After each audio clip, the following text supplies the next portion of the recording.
guys, magpo-content tayo. At yung ating asin. Ayan, shucks. Pinalagyan ako ni Mami. Sorry sa boses ko kasi may ubo. Sipol. Tingin pala si Mami doon. Teka na. Hala, is that magic? Iba na lang laro natin. Ang laro natin ay clay. Meron ako clay. Iba na lang. Sugar on my tongue. Wala. Anything. Sugar on my tongue. Sige, hambay. Grade 1 na kasi. Ay, hindi grade 1. Grade 4 na ako, guys. Nalagay ko na sa bag ko. Madali lang tayo mag-aaral kasi may tatawagan pa ako. School ko. Mas friend ko. Dito tayo sa magmamag. Hinanap ko ang bag ko. Yan. Ito na tayo. Mamaya natin. Bukas na yung pang check out my bag. Magkala na tayo. Let's go. Dito muna sa pinakamalaki. This ang pinaka-aralan namin. Pinaka-aralan kawan natin. Pinaka-mathematics. Siya na ako pumunta sa pinakamalaki. Tapos yung pencil case ko. Ito ka dito. At may kulay. Pagpili na natin. At kulay na ito. Ito ka kasi kapag drawing ako, kapag drawing ako, lapis. Ay, kapag mag-aaral kami, ang dami, wala kaming pasok. Bakasyon ngayon. Tapos, walang pasok, ang daming walang pasok.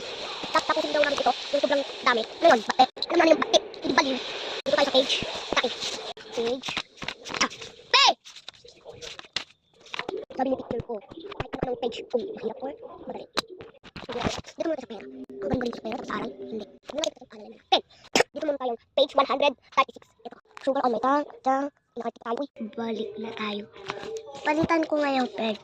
Yan, ito na lang. Ayan.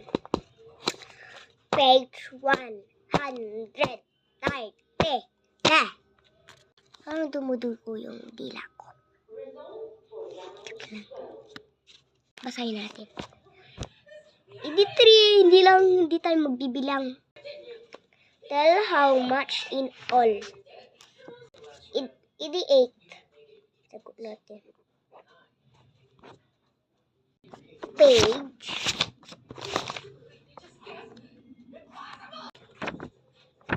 Ay, tapos ko na lahat. Mag-drawing na tayo. Ito, ball pen. Tapos, para kunin ang bag. Dito ako mag-drawing. Tapos, ito yung papel ko. Dalawang papel ko para dito ako mag-drawing doon. Yan, mag-drawing tayo ng roomie. Wait lang, mag-drawing lang ako. Namali ako. Yan, tapos na ako. Ito. Yan. Ay, ito ah. Sabi ni J. Roomie.